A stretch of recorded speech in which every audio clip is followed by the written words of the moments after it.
Hi, I'm Rick Belden, and this is Masculinity from the Inside Out, an exploration of the inner lives of men. If you find this content valuable, please like, share, and ring the bell for notifications. Thank you. with males or masculine identifying people who you work with, like what are some of the common struggles you see around boundaries? Not having them, Yeah. or Why? anything from not having them to some people have, I don't know if it's fair to say anybody doesn't have any, but a lot of us have boundaries that are either very porous. So it's kind of like, yeah, there's a little something there, Mhm. but there's a lot of holes in it where somebody can just kind of come right through. Mhm. And then I also see that people have boundaries that are situational. So I see this with a lot of men, especially men that are in corporate environments, especially men that are in management environments and corporate environments. They have really good boundaries at work, right? So if somebody from another department comes in and says, "Hey, you're responsible for this. I want you to do this," they'll say, "That's outside the scope of my responsibility here." But at home or with their mother or in their relationships, their boundaries are terrible. Like, almost don't have them at all. Mhm. Mhm. Um, and then there's also the issue that I've had. Of course, I've had all these issues, but the issue that I've also had is boundaries that are they're weak in the sense that you state your boundary and you express it one time, thinking that everybody will pay attention and respect it, and some people don't, and then you get run over. So you have a one-time boundary that you can put up, and Which, like, then there's from personal experience, you think that if you face that boundary one time, you give yourself like, oh, this is a big win. Damn, that was so hard for me.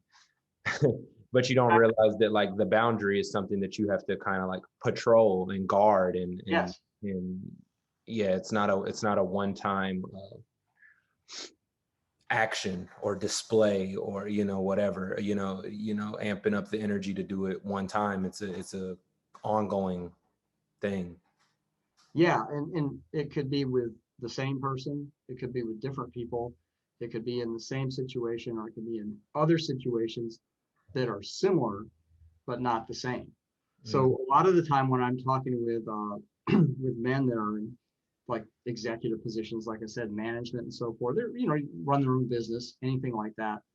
What I try to do is to encourage them to look at the skill set that they have around boundaries in the workplace and think about how they can transfer that over into their personal space. Go into detail with that a little bit more. Well, again, for example, if somebody's if a man is a manager in some kind of organization, Hmm. and I'll ask him and say, so what do you do when somebody comes into your office and says, well, this is coming up and this has to be done and you're responsible for it.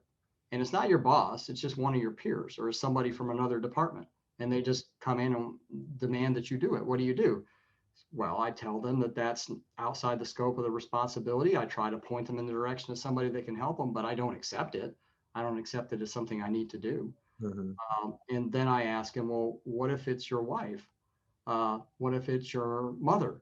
What if it's somebody in your personal space that routinely expects you to do things that you're not really responsible for, uh, Hmm. or you can't do. That's another thing in work environments. You have to be able to tell people, look, I'm maxed out.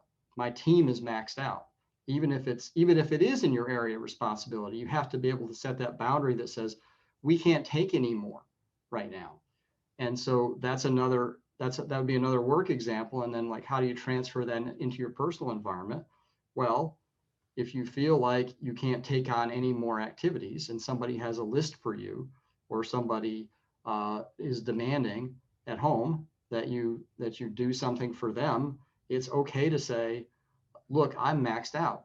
And what you would do in a work environment is say, okay, let's talk about, can this be delayed? Can this be transferred over to somebody else? How important is it to do this at all? Um, and again, you can hopefully, with some success, with practice, take that over into your personal environment, whether it's your marriage or your other relationships, and look at it that way. Look at it like you would look at a situation at work where somebody's demanding things from you that they think are your responsibility. You ask yourself, is this really my responsibility? If it is, do I have the capacity right now to take this on? Or what they're asking reasonable? So another thing that comes up in work situations is deadlines.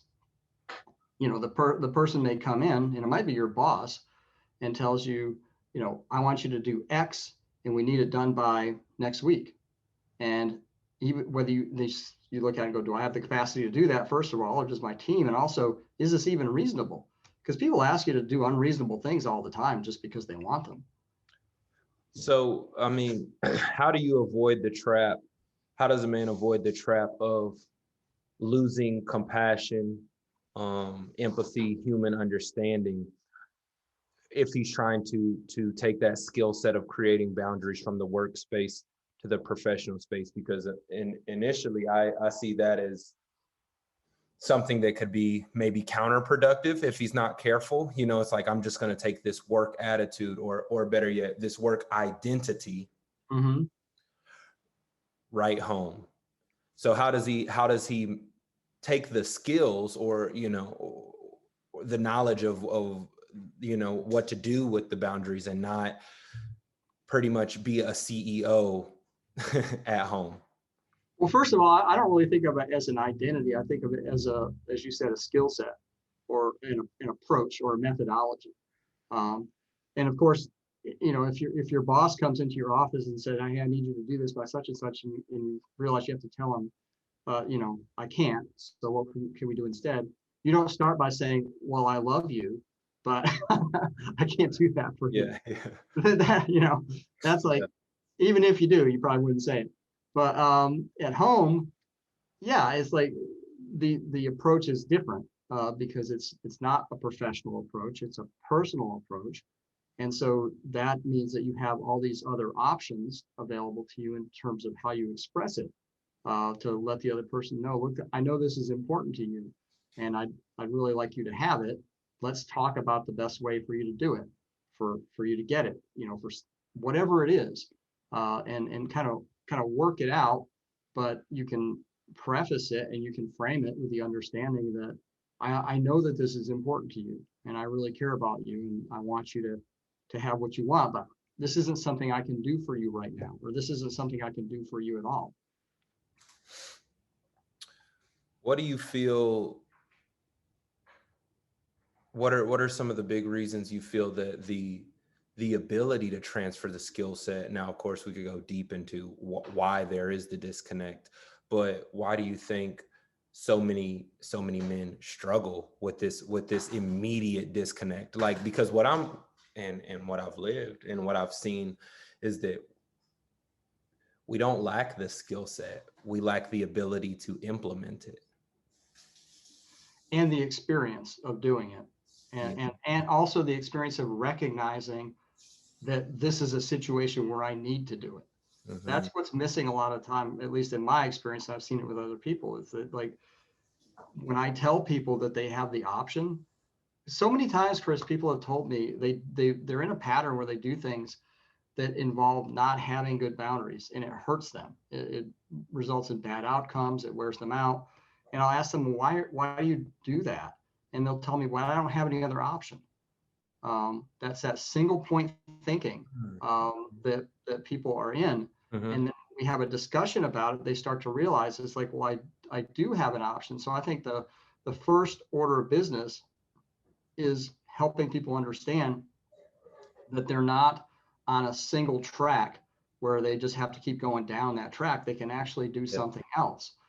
And then what comes up is uncertainty about whether it's okay, and anxiety about whether it will make things worse. Because so much of, not for me, what I've observed of myself and other people, so much of poor boundaries is about fear of what's going to happen if I speak up, anxiety about what's going to happen if I don't do the thing that the person wants, if that, like, it's just going to rock the boat, it's going to tip the boat over, it's going to sink the boat. if I speak up and tell the person no. And there are lots of different ways to tell people no. There's the flat out no, all the way from that to let's negotiate. And it Abandonment, change. judgment, rejection, devaluation, Yes. that some of the words that you've used. Um, and the person dealing with these boundary issues fears that in an intimate or personal setting more than they fear conflict at work.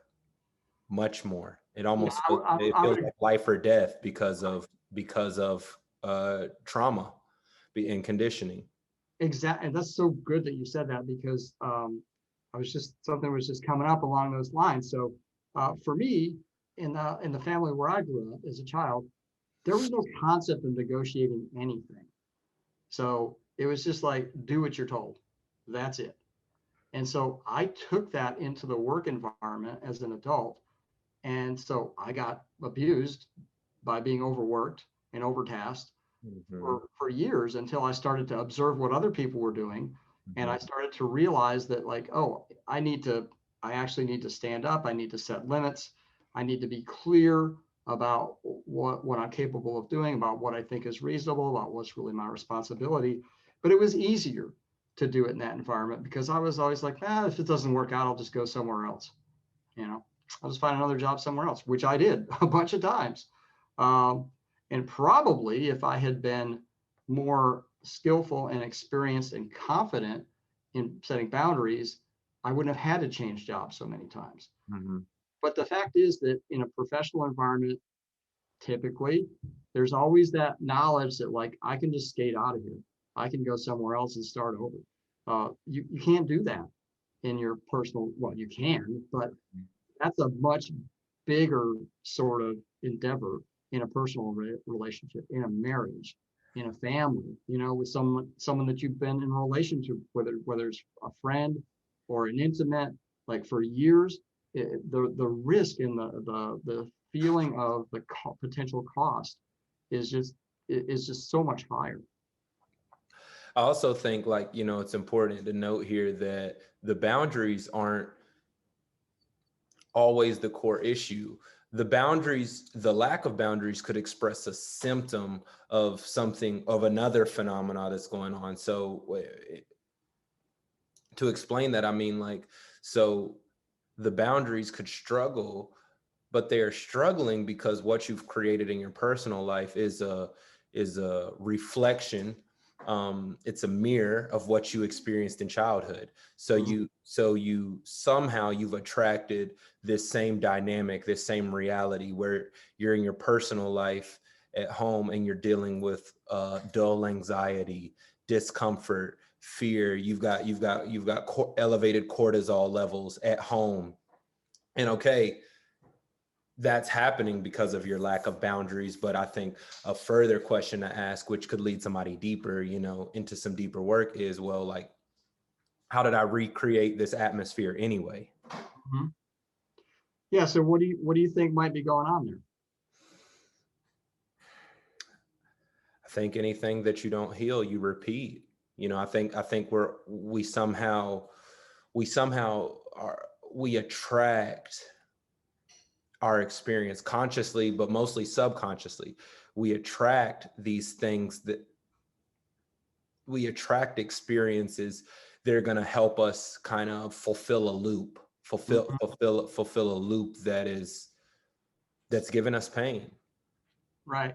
So one of the ways that we do that is that we, as children, we internalize all sorts of different patterns in terms of relationships, in terms of relationships with men, relationships with women, relationships with friends. We observe what everybody else is doing. We see what's going on around us. And so, as you said, we have all these unconscious patterns that are just sitting there waiting to match a pattern on the outside that feels similar or feels the same. Um, and that doesn't mean that the pattern is going to give us what we want. Uh, it does mean that the pattern gives us the opportunity to examine what happens Mm-hmm, when we're in mm-hmm, that pattern and get conscious about it and make some changes or decide that some people just decide it's like it's not worth it. I'm unhappy, but I'm not unhappy enough to change this thing. But I think a lot of our outer experience is determined by those patterns that we've internalized from childhood. Like this is what a marriage looks like based on our parents. You know, this is what a relationship between me and another man looks like based on our relationship with our father, me and a woman, you know, all that kind of stuff. And Mm-hmm. ultimately it comes down to the thing that I talk about with people all the time, which is the relationships that you have on the outside are reflective of the relationship that you have with yourself. Yeah, So a lot of us, when we talk about boundaries, we just think about on the outside. A lot of us have terrible boundaries on the inside with that's ourselves. yeah. What do you mean by terrible boundaries on the inside? Well, for example, do are we able to uh, make a decision and stay with it, or do we make a decision and then engage in behaviors that kind of violate the boundaries that are necessary in order to activate the Oh yeah. decision that we made? Oh yeah. And then we find that in our fitness life, with the way that we eat, with the way that we are at work, we uphold those boundaries so often greatly. But then there's disconnects, Yes. that lead to you lying to yourself, you lying to other people, you forsaking your own needs and giving into those of others. And one other way, I know you got a thought, but I just want to put this in there. One other way that I would say that we don't maintain good internal boundaries is when we have a strong inner critic that is just on us all the time, and just like my inner critic, my inner voice was relentless when I was younger. It's like I couldn't do anything that was sufficient, and so part of the boundary work, in my opinion, in terms of internal boundaries, is being able to like put your inner critic and the voice that goes with it. In other words, don't just accept it. Don't let it like come in. Mhm. Actually go, this is a line and I don't want to hear any more about this. Or my favorite one now is like, yeah, I hear you. I know what you're saying. I've heard it a million times. Fine. I'm going to do what I'm going to do. So and I think I think the outer boundary part and the inner boundary part, they work together.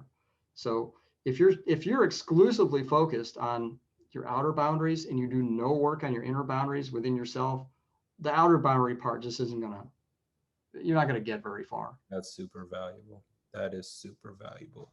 So, but these boundaries aren't established. What are some ways that we may compensate for these lack of boundaries without even noticing? I'm kind of throwing you a softball right here because in my head, what immediately comes to mind is like uh, performing, over functioning, Yes. projecting a different identity onto people. These are ways where we, because of the weakness of boundaries, right? I'm just thinking about the ways in which now, rather than address that, you're gonna over function or under function in another aspect. Mm-hmm.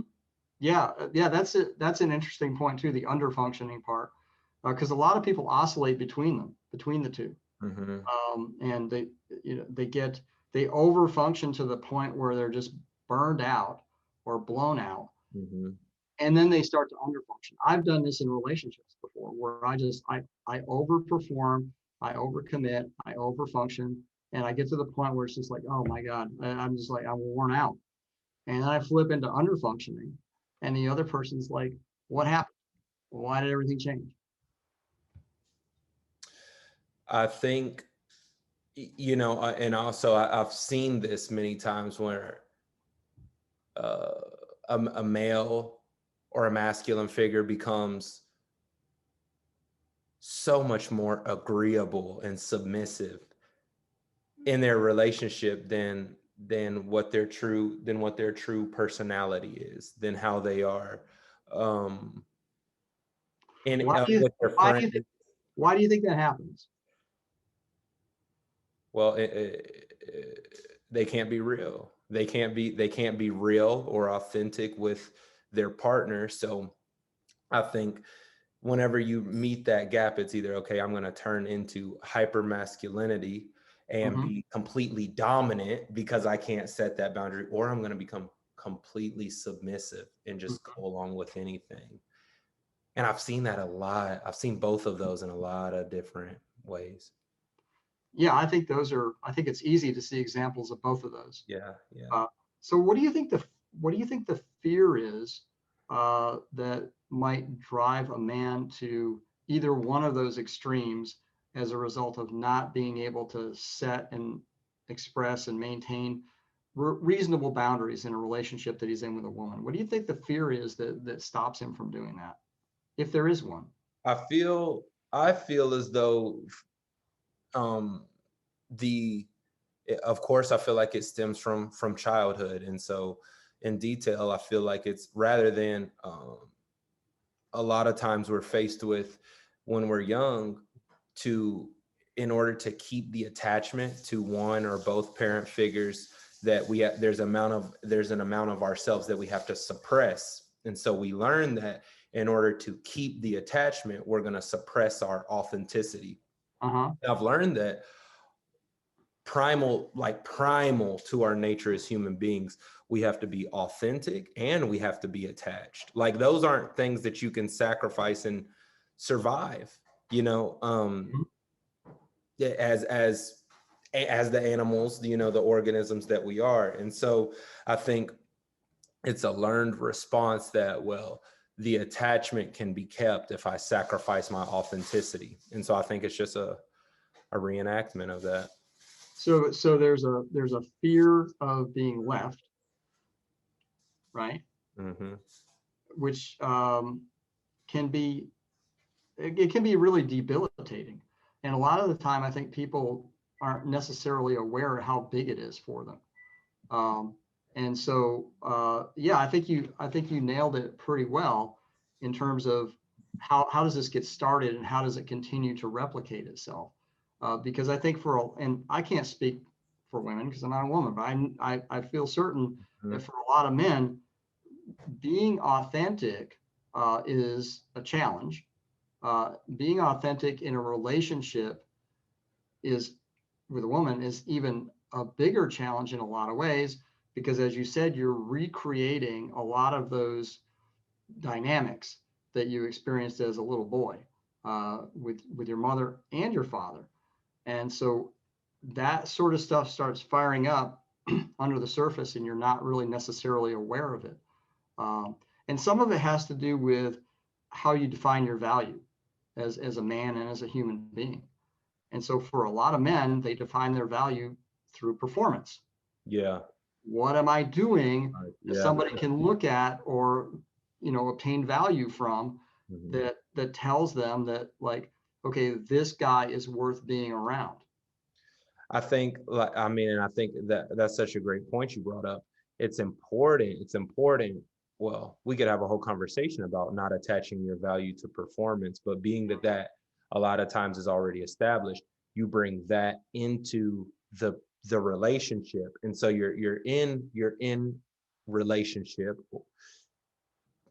operating from this paradigm. And so I think a lot of our struggles around boundaries are in like this imagined, not that there's not like some validity to it, but really in this imagined thing, that this imagined world where like a relationship is performance, like you perform rather than you come into intimate relationships or friendships to be yourself. Yeah. Yeah, And it's a constant performing. it is. And I know women do this too. And again, a lot of it, as you said, goes back to what kind of experiences you had as a child. So for me as a child, I could not get my father's attention or interest, much less his approval, no matter what I did. But in order for me to get through my childhood, because it was important to me to have that from him, I just kept trying and trying and trying. If I can achieve enough, if I can accomplish enough, if I can show him, look how good I am, look how smart I am, look how hard I'm working, look how hard I'm trying. Mhm. Uh, so I had that part of it, which I never succeeded at getting. At least you never know what's going on the inside of somebody else. He whatever was going on inside him, he didn't show me that if it was there. Uh, and on the other side, I had a mother who needed me to be a certain way. So that's a different kind of performance. With my father, it was like, can I get better grades? Can I go out for sports? Can I, you know, get a get a good job? You know, and all these kind of things. Can I show him how independent I am? With my mother, the performance script was, I know that I have to be like this, and these parts of me are not allowed because she doesn't want them. And so one performance sort of mode is about achieving things and hitting standards. And the other performance mode was about being a certain kind of person. Mm-hmm. So I bring both of those into my intimate relationships and my friendships as well. I mean, a lot my friendships have also, not universally, but some of them have been, I've overfunctioned in friendships to my detriment. And I'm Same.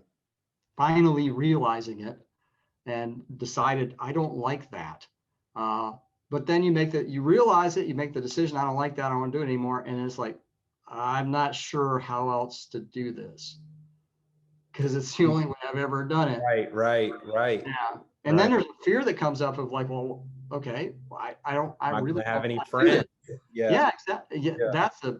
and that's something I've realized recently too, is like, I've always felt like my friendships were very fragile. Like, you know, I could just do or say the wrong thing at any time and it could be over.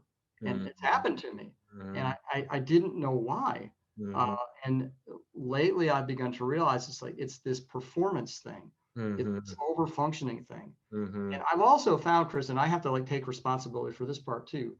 A lot of my over functioning results in situations where I feel like, well, people don't appreciate me. They don't appreciate everything I'm doing. And then I look at it and go, well, maybe they don't even want me to do that. Maybe they don't need me to do that. It's like, how much of my over functioning is based on what they actually want or need or demand from me? And how much of it is just my own programming that says, I've got to do more all the time, or people won't think I'm worth being around. And I definitely think it's worth mentioning too that, you know, if you're in this position and you're in this work and starting to find some of these problems and you already have a family, well, if you have kids and you're operating from this paradigm, what are you perpetuating? You Right. know, Yeah. what are you perpetuating? How are you conditioning them to forsake their authenticity to maintain the attachment to you? Right. Right. And so, for example, with my father, I don't know that he had any way to define his own value other than how much he worked and the houses that he built for us Mm-hmm. and all of that kind of stuff. Mm-hmm. Um, I don't know because I was never able to have a conversation with him about his inner life because he didn't do that, and of his generation in general didn't do that. But I think his definition of his value was also extremely performance oriented in Mm-hmm. terms of doing, achieving, and like being like at the apex of sort of effort Yeah. all the time.